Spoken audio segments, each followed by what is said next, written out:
Today's story is about a servant who has an affair with a king's wife. When the king learns about this, the servant disguises himself to escape punishment and begins working in a church. However, he has no idea that the nuns, who appear pious and religious on the surface, lead challenging lives filled with strange desires. As he enters this environment, a series of unexpected events unfold, completely altering his life and the lives of all the nuns. At the start of the story, we are introduced to a nun named Fernanda, who is seen making her way to the church through a dense jungle while guiding her donkey. Upon reaching the church, another nun, Sister Genevieve, confronts her and asks where she was last night.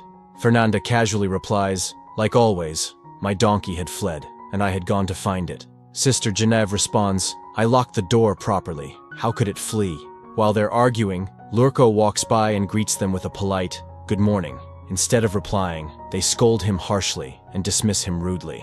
In the following scene, all the sisters gather in the church for their morning prayers. The superior, Sister Maria, notices Fernanda and questions her about her whereabouts the previous night. Fernanda repeats her earlier statement, "My donkey had fled, and I had gone to find it." Sister Maria, still suspicious, frowns but decides not to press further and dismisses her for now. Meanwhile, Sister Genevieve is seen flipping through a book.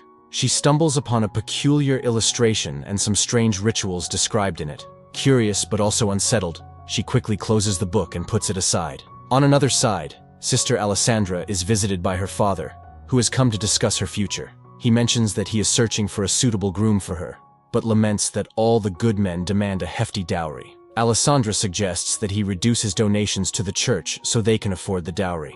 However, her father refuses, saying it wouldn't be appropriate. He reassures her, saying, "Don't worry about marriage. Whether you marry or not, you'll still have a wonderful life." Alessandra is heartbroken, because all she wants is a happy and fulfilling life through marriage. The next day, we see Alessandra, Fernanda, and Genevieve together, carrying their knitted clothes. Alessandra tells them about her conversation with her father, and the other two sisters sympathize with her. As they are talking, they notice Lurko watching them while working nearby.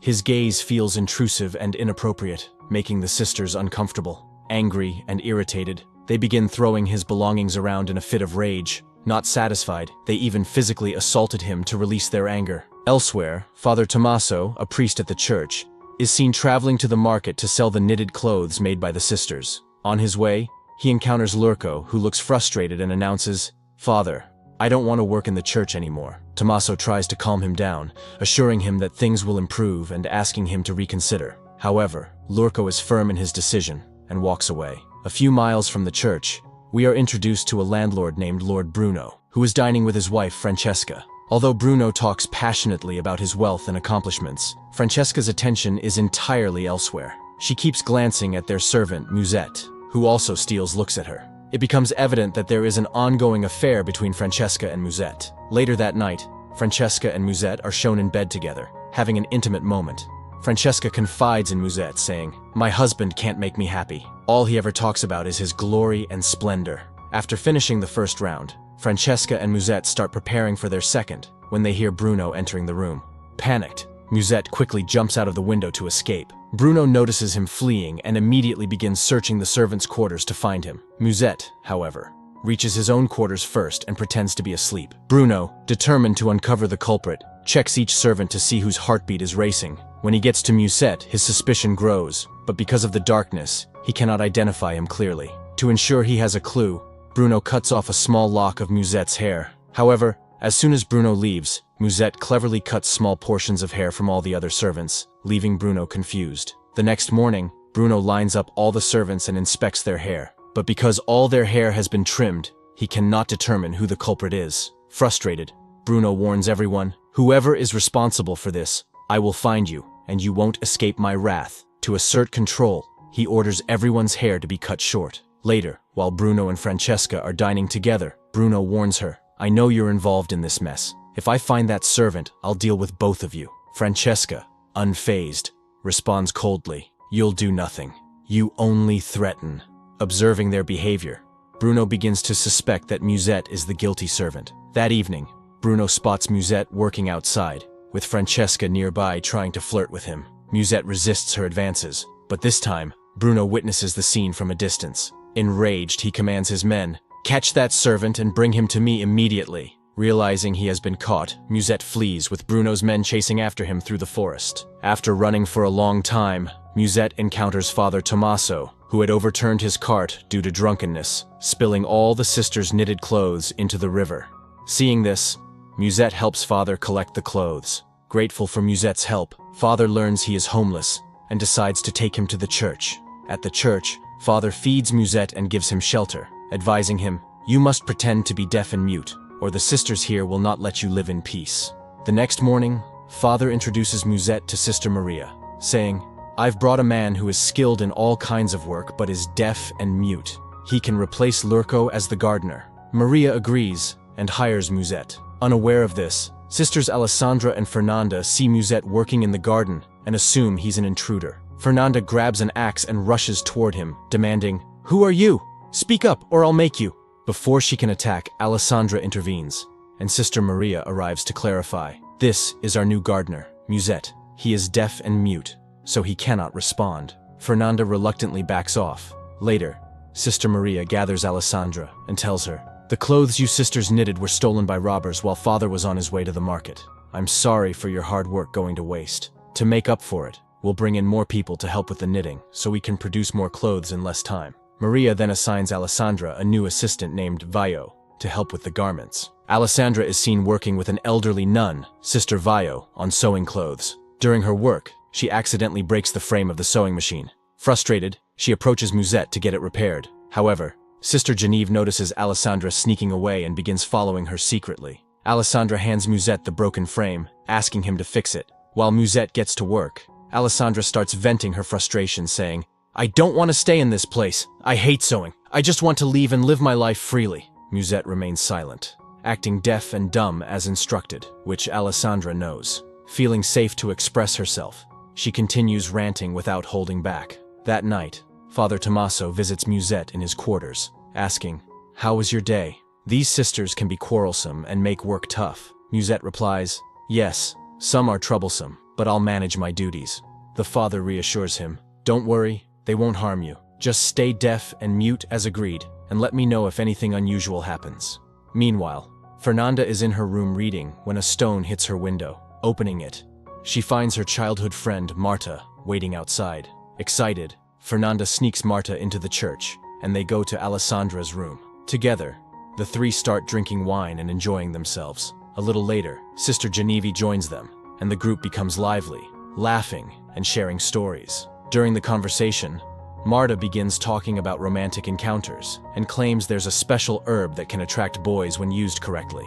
Intrigued, the others eagerly listen and laugh along. The next day, Alessandra, influenced by Marta's romantic talks, starts acting on her thoughts. While Musette is busy working, she approaches him with a handkerchief she has made. She says, "Here, I made this for you," using it to wipe the sweat from his forehead. She then sits close to him, making small talk. Suddenly, unable to hold back, she kisses him. Musette, despite his caution, gives in, and they share an intimate moment. However, the church bell rings, startling them both. Alessandra quickly composes herself and hurries off to join the prayers. While praying, Fernanda notices mud stains on Alessandra's scarf and dirt under her nails, which raises her suspicion. Later, while Genevieve and Fernanda are washing clothes, Alessandra, looking unusually cheerful, joins them. Fernanda asks, "Why are you so happy? And how did your clothes get so dirty?" Alessandra teasingly replies, "I was working with Musette, that's why." Both Genevieve and Fernanda exchange suspicious glances since Alessandra rarely works,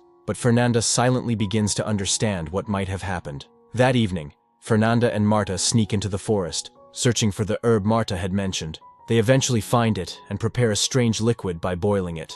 Marta applies 2 drops to Fernanda's eyes, then cuts her own finger, using her blood to draw symbols on Fernanda's cheeks. Unknown to them, Sister Genevieve is secretly watching everything. Afterward, Fernanda and Marta head to Musette's room. Fernanda startles him by brandishing a knife, trying to scare him and attempting to charm him. Musette feels confused, but eventually succumbs to their advances. The three of them engage in an intimate encounter, giving in to their wild desires. Once finished, Fernanda and Marta leave the room, acting as if nothing happened. Outside, they run into Sister Genevieve, who questions them, "What were you two doing in there?" Marta dismisses her with an excuse, "We were just checking on something," and walks away. However, Genevieve grows even more suspicious, sensing they are hiding something. The next morning, the head Father Bishop arrives at the church for an important visit. Father Tommaso and Sister Maria greet him warmly. Meanwhile, Musette sneaks into Alessandra's room, and the two begin indulging in their secret relationship once again. However, they are startled when Sister Vaio suddenly enters the room. At first, they don't notice her, but Musette eventually spots her and accidentally speaks, shocking Alessandra. Quickly, they compose themselves, with Alessandra pretending to assist Vaio, while Musette hides under the bed. Luckily for them, Sister Vaio, being hard of hearing, doesn't realize what was happening. Musette quietly escapes through the window without making any noise. The next day, Genevieve sees Musette resting and, driven by jealousy, starts preparing a herb to attract him. However, instead of using it properly, she drinks the concoction. Under its influence, she cuts her hand, smears blood on her cheeks, and goes straight to Musette's room. There, Alessandra confronts Musette, asking, "Why did you lie about being deaf and dumb?"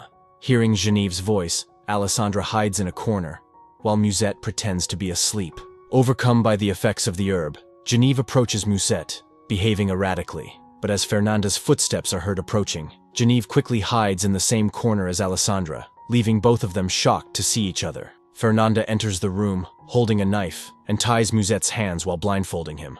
"You're coming with me," she says menacingly, and drags him out toward the forest. Alessandra and Genevieve secretly follow them, hiding in the shadows.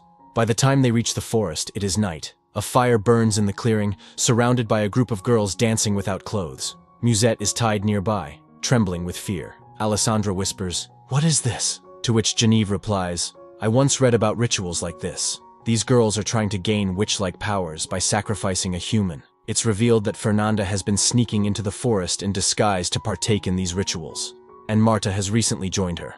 As Fernanda and Marta prepare to sacrifice Musette, he screams, "Please don't kill me." This reveals to everyone that he isn't deaf or dumb. Shocked but undeterred, Fernanda moves closer with the knife. Genevieve, still under the herb's influence, suddenly strips and joins the dancing girls. Seeing this, the other girls panic and begin running away. Marta confronts Genevieve angrily, and the two begin fighting. Amid the chaos, Fernanda attempts to stab Musette, but Alessandra intervenes just in time, snatching the knife from her. A scuffle ensues, during which Genevieve strikes Marta with a stick, knocking her unconscious. Genevieve then quickly changes into Marta's clothes and grabs a donkey to rush back to the church. As she approaches the church, she shouts, "Fernanda is a witch!" Hearing the commotion, Father Bishop comes outside. Genevieve continues to shout, "Fernanda is a witch!" Just then, Fernanda, Alessandra, and Musette arrive at the scene. Fernanda calmly retorts, "She's lying. She drank that herb and is speaking nonsense in a drunken state." Genevieve insists, "No, I'm not lying. They're all involved together, and both of them have become intimate with this gardener."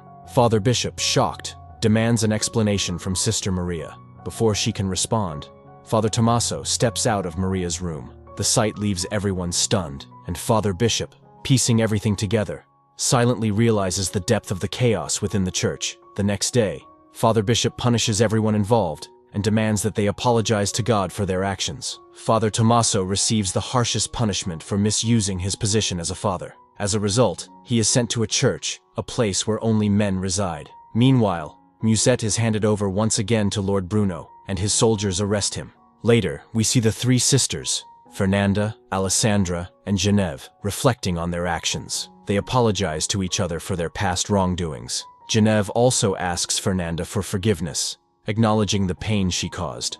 As they think about Musette, they realize that Lord Bruno might kill him. Driven by guilt and the desire to help, they devise a plan to save him. Meanwhile, Lord Bruno has Musette imprisoned and informs him coldly, "I've tied my wife with dogs and wild animals so that she suffers a painful death. Now, it's your turn, but I won't kill you. I will keep you alive and torture you even more." With a malicious grin, he leaves, leaving Musette in despair. Musette pleads for his release, but the soldiers only mock him and refuse. However, the sisters have a plan in motion. They secretly leave a turtle with a burning candle, leading the soldiers to follow it. As the soldiers chase the light, the three sisters manage to sneak into the prison and rescue Musette. They replace him with a dummy and dressed Musette in the sisters' clothes, ensuring it will confuse the soldiers. With Musette free, they begin running toward the forest to escape. As they make their way through the woods, they encounter Maria, who is on her way to meet Father Tommaso. Both Maria and Father Tommaso are overjoyed to see each other, as they had fallen in love but had been unable to stay together. As they share a quiet moment, they suddenly hear noises and quickly hide. Fernanda spots her donkey and wonders aloud, how did this donkey end up here? But Genevieve quickly ushers her away. After they leave, Maria and Father Tommaso realize that the sisters have freed Musette. Instead of being upset, they smile at the sisters' cleverness and exchange knowing glances. If you're visiting our channel for the first time, please like the video and subscribe to the channel. See you in the next video.